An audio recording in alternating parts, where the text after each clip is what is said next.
ऋतू बदलला की श्वास घ्यायला तुम्हाला त्रास होतो का? थोडा प्रवास झाला किंवा आंबट थंड काही खाण्यात आलं की खोकला येतो का? तर हा व्हिडिओ तुमच्यासाठी. नमस्कार, मी doctor Bharat Anil Toshniwar, MD DNB respiratory medicine, श्वसन विकार तज्ञ, म्हणजे तुमच्या फुफ्फुसांचा डॉक्टर. अलीकडच्या हवामानातील बदलांनी श्वसन आरोग्यावर लक्षणीय परिणाम झालेले आहे. तापमानातील अचानक बदल, कधी थंडी, कधी गरमी, कधी हवा, कधी पाऊस पडतोय, वाढलेले प्रदूषण, यामुळे श्वसन संक्रमण आणि त्याच्यातून होणाऱ्या गुंतागुंती ह्या वाढल्या आहेत. ज्यांना आधीपासून श्वसनाचा त्रास आहे, जसं अस्थमा, COPD, ILD, जुने TB, या लोकांना तर ह्या वातावरणात जास्तीच आणखीन त्रास हे जाणवतो. त्यामुळे ऋतू आणि ऋतूत होणारा बदल, ह्याचा होणारा त्रास हे कसं कमी करायला पाहिजे? तर स्मॉग किंवा प्रदूषण पासून आपण दूर राहायला पाहिजे.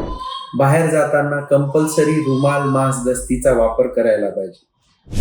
स्टे हायड्रेटेड, भरपूर पाणी प्यायला पाहिजे. योगा आणि श्वसनाचे व्यायाम करायला पाहिजे. योग्य आहार म्हणलं तर हाय प्रोटीन डाएट घ्यायला पाहिजे.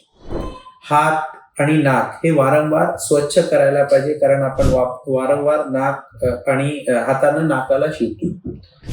गुळण्या करणं, वाफ घेणं हे रेग्युलरली करायला पाहिजे.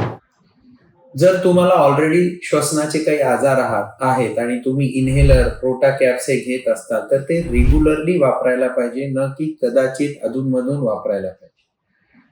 वर्षाची फ्लूची लस ही तुम्ही रेग्युलर घ्यायला पाहिजे.